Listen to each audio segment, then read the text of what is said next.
Hey there, Jeff Kamke here. Want to share with you a quick experience that I just had yesterday. I was talking with a friend of mine, and my friend was telling me how the work environment that he's had the last several months has been really stressful and has been really wearing him down.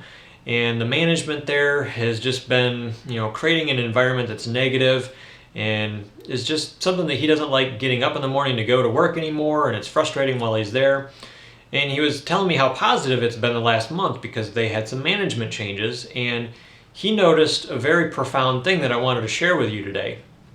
He's a very athletic person, and he's been a person that's worked out, the last 10 or 15 years, I would assume. And he's a real big, strong guy.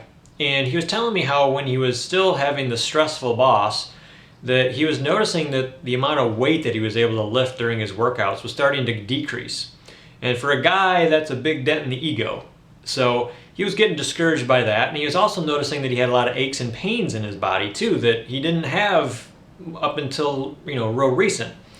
Well, after the boss changed and they got a new boss in that was real positive and really worked with the employees and was instilling a much more positive atmosphere, he noticed that he regained his enthusiasm for working out again, and he was much more positive because he wasn't getting worn down all day at work and then trying to go to the gym.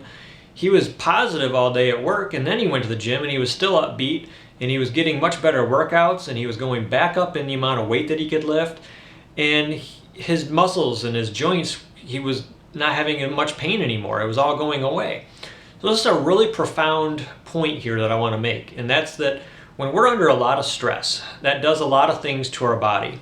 And you've heard me talk about probably where when we're under stress, there's systems of our body that either elevate beyond what's normal or other systems that will decrease below what's normal. And if you're a very athletic person and you're fit, you like to work out on a consistent basis, looking at your stress levels, being able to identify what causes stress, and then having some tools and strategies to be able to reduce that stress is a very important thing that you need to learn. And we've got some great resources on the website, blog posts and other videos that will help you with that. But here's a couple keys that I want to share with you. Number one, when you're under a lot of stress, your body isn't able to heal as fast because it's directing its resources to fighting the stress and not to healing whatever it may be. And in this case, if you're working out, especially weightlifting, where you're tearing the muscle fibers and you're, after working out, needing them to repair, if your body's not able to repair at a fast enough rate, you're not going to be able to gain in your workouts. And the other reason is when you think negatively or are under a lot of stress, it will actually short circuit your nervous system. And I can show you that through a variety of tests, and there's videos on the website that will demonstrate that if you want to check them out. But short-circuiting of the nervous system is not a good thing. That means that communication from your brain to your body and then from your body back to your brain isn't working at the normal communication rate that it's supposed to. So being able to identify stress is going to allow your nervous system to communicate better when you are able to identify those causes and neutralize them. And it's also going to allow your body to heal faster. So if you're working out, you're going to be able to help reduce injuries.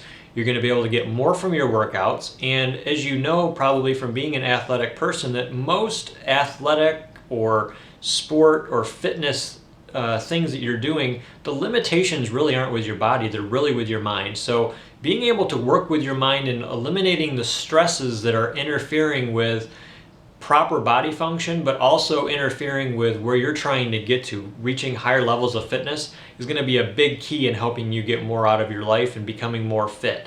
So those are a few great points I wanted to share with you today. Look forward to talking with you soon. Thanks.